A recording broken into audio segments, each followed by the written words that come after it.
Try not to make too much noise. Whoa. So we're live, mistakes and all. um, so this is Stephanie Grams, and I made it back to YouTube. So I'm actually going live, and today is April 11th, 2025. And March, I'll just let you know, some of you asked where I was. March was a very rough month. First, we ended up with the flu, and then we ended up with upper respiratory infections, and then we had a death in our family, and then we had a pet die. So March was rough on all of us here in this household.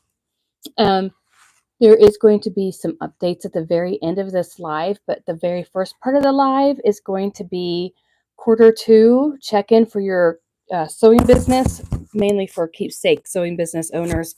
And the topic is content strategy. So it's a simple content strategy. It's to grow your sewing business for 2025 and beyond. And if you're a student of keepsakebusinessacademy.com, you can ask me questions privately. You have my one-on-one email address inside the portal. So after watching any of the videos you see on YouTube, if you have a question, just ask me, and then I'll do my best to answer it and help you along. That's one of the perks of being a student. So I'm going to try not to get too much noise in my microphone, but let me get this together for you. So I hope you have something to write with, and we will get started on content strategy. And this strategy can work for not just this year, but moving forward. So hopefully you'll be able to take notes. If not, watch this all the way through because this is live. And then on the replay, you can just do like hashtag replay in the comments and rewatch it so you can take better notes. So really, we're going to start with what is a content strategy. So the strategy is a thoughtful plan that helps you decide what kind of content to create, where to publish it, or where to share it, and why. Now, this goes for every single business, not just a Keepsake sewing business, but whether you're a business owner or you have a ministry, it really doesn't matter. It's just how you answer each of the questions that matters. All right, so remember what a content strategy is, and I know it sounds like it's very technical, but it's not. It's your roadmap for success in your business. So for a sewing business owner, it helps you ensure you're showing up online with purpose and clarity. If you're not clear on why you're online, you're just wasting your time. You're being busy and not productive. And that's one thing that I teach my students. You want to be productive. Everything you do needs to be focused and have a point. It needs to make sense for you as as a business owner, but also for your customers. Instead of just posting it randomly, you want a strategy, and that's why it's called a content strategy. All right, so for a Keepsake sewing business, the content strategy helps tell the story behind each creation. It turns your sewing from a service into an experience that emotionally connects with your audience. And remember, not everybody is going to be your audience. You need to know who your audience is. And one of the lessons that I really deep dive into in the academy is knowing who your customer base is and why it's so important. But I'm not going to dive into all of that detail for today's video. This is especially powerful for memory bear businesses, and that's because, or keepsakes in general, right? You can make resin crafts, quilts, pillows, memory bears, other stuffed animals, things like that.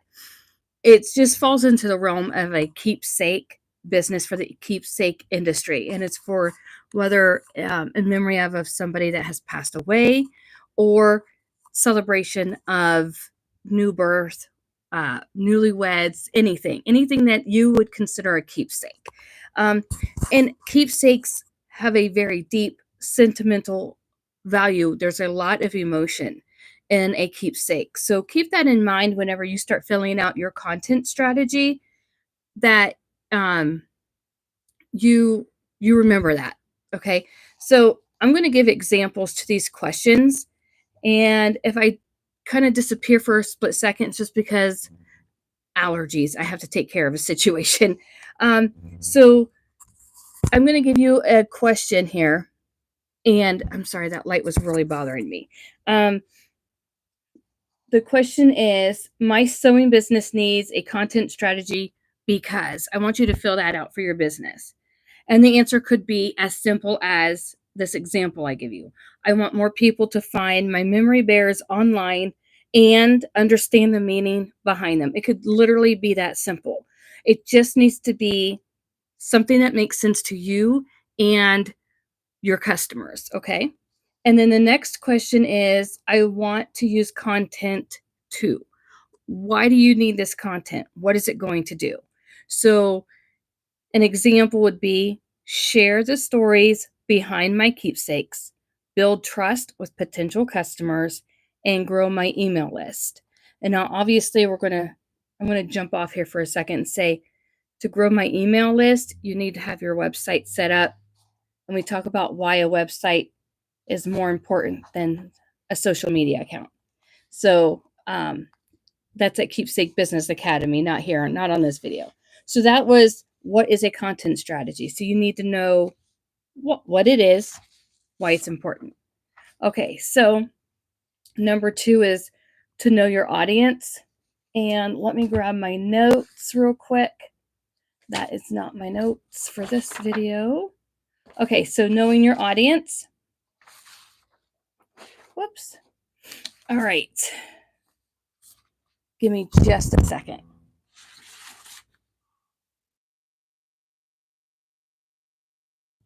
I didn't leave, just taking care of allergies.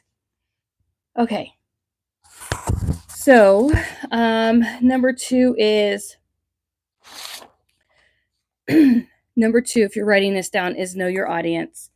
And you want to know who you are creating this content for. So, knowing your audience means understanding who your ideal customers are and what they are going through. Are they grieving? Are they celebrating a milestone? Are they looking for comfort? Are they creating a legacy? Knowing all of that and being clear on that helps you craft your content that speaks directly to them. If you are a keepsake bear designer who does, newborn, you upcycle newborn baby blankets for the new mom, your audience is not going to be looking necessarily for an in memory of product. Yes, they do combine, they mix and mingle. I'm not saying that they won't. But for your content, you need to know who you're targeting, who you are trying to connect with. You don't want to muddle down your message and try to be talking to everybody, because not everybody is your customer. Okay, so, and you'll waste your time. So for your business, here's the example. I have a generic, it's called Threaded Memories for my notes. It's a fictitious business. So just put your business name there. The owner identified that many of her customers are women coping with a loss or wanting to preserve memories of their loved ones. Knowing this helps guide both her visual, which is warm, gentle imagery, and the tone of the content. So when you create your content, you need to think about the visual that you're giving out and also the tone. So for this fictitious business owner, she wants her visuals to be warm and gentle, and she wants the tone and encouraging. So keep that in mind when you create yours. So here's an example. You want to know, my ideal client is blank. Age, interest, and style. You want to know ballpark range of their age, What are they interested in? What are they looking for in their style? Bright, vivid 1980s colors as graphics are going to get their attention, or warm neutrals. What is it that they like? The number 2 question you need to answer to know your audience is they need help with what? Fill in the blank. What do they need help with? And the third question you need to answer is I can help them by offering blank. What is it that you're going to offer that's going to help them? So I'm going to give you example answers to those questions. The number 1 question was my ideal customer is, and here's the example, women ages 35 to 65, often grieving the loss of a loved one, or wanting to preserve memories of a baby or military service. Now, for me, for my OhioMemoryBears.com, I would personally narrow that down to just focus on one particular customer, like preserve memories of military service. Because I'm not going to want to split my attention between babies and the military. They're not even closely connected. So me, I would just like focus on military. Um, Obviously, that's not my focus, but I'm giving you an example. Number 2, they need help with what? Finding a trustworthy artist to turn clothes into a keepsake. And you might want to go a little bit deeper into what do they really need help with. Like if you're focused on military, you want that maybe they're looking for somebody that already knows how to turn the military uniform into a keepsake and add the patches and add the medals to those particular items. And then number 3 was I can help them by offering, and here's an answer, custom handmade memory bears, quilts, and pillows with compassionate service. And again, if I was going to do this for myself, I would say, okay, in the month of April, I'm going to really focus on quilts, turning their military uniform into a quilt. And then maybe in May, I would focus on turning their military uniform into a memory bear or service animal. And then April, June, I would probably focus on military uniforms into pillows. So you see what I'm saying? Like if I'm going to focus on military, that doesn't mean I'm going to turn other customers away. I'm just saying for my content strategy, I'm going to focus on military uniforms and then each month focus on one particular product. That way, my message is getting out further and in an orderly fashion. And that really helps with your marketing also because you can tell what's working and what's not, maybe, and what you can repeat and so forth. Okay, so number 3 for your content strategy. Let me get my notes. So the top of your number 3 should say clarify your message. Okay, I should have given you those earlier. But like I said, this is live impromptu. There's no editing in this. Number 3, the objective is to clarify your message. So your message is what your brand stands for. It's the consistent voice and values you share in every post, email, and conversation. A strong message that helps people remember you and trust you. So, Threaded Memories focuses on comfort, healing, and storytelling. Their brand message is reflected in gentle color palettes, thoughtful captions, and content that highlights the emotional meaning behind each piece. It's not just about sewing, it's about the memory and the experience that you are creating for them. Okay, so there are going to be 3 to 6 questions for you to fill out. So number 1 is my sewing brand stands for blank. Number 2, the feeling I want people to get from my content is fill in the blank. And number 3. Now number 3, this question has 3 points for you to fill out. So number 3 question is My content will mostly focus on these 3 things. What 3 things are you going to focus on? So I'm going to give you some examples to help you along in all of this. So like I said, I'm live right now, so I won't be able to edit any of this out. So hopefully my family knows I'm live and won't walk in as I'm live. So here are the example answers. Question number 1 was, my sewing brand stands for blank.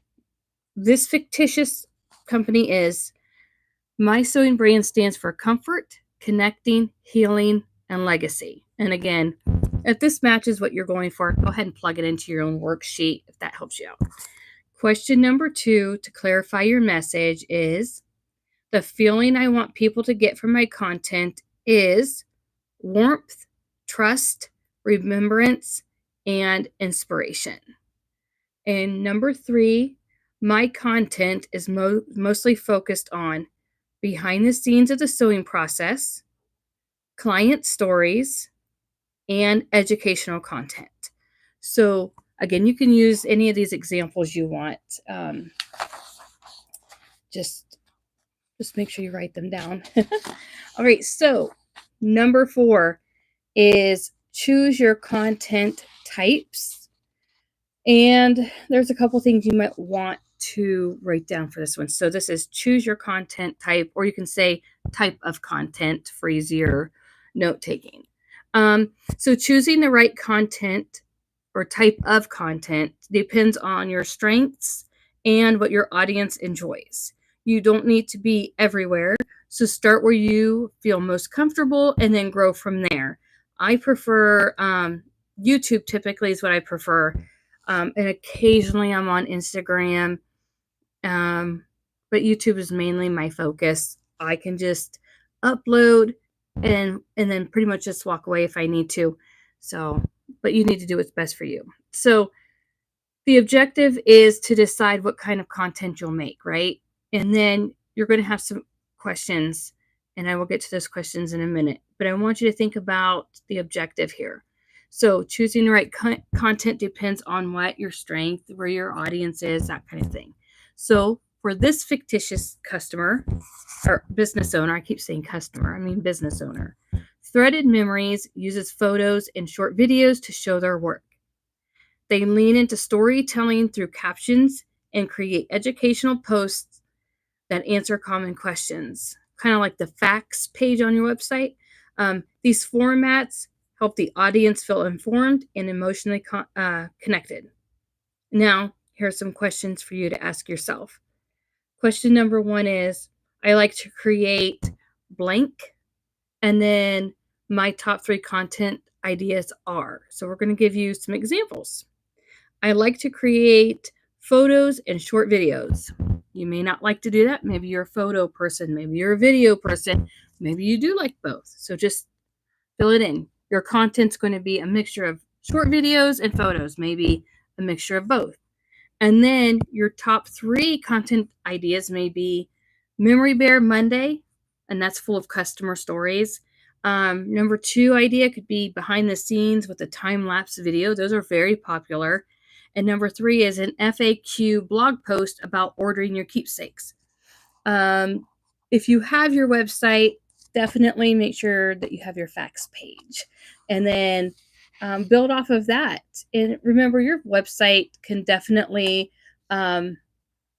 change over time. I mean, if you've been with me for the last, 10 years or so, you'll know my website has changed a dozen times. Okay, so number 5, we're almost done. I promise. I'm trying to keep this short and sweet and to the point for all of you. So number 5 is pick platforms.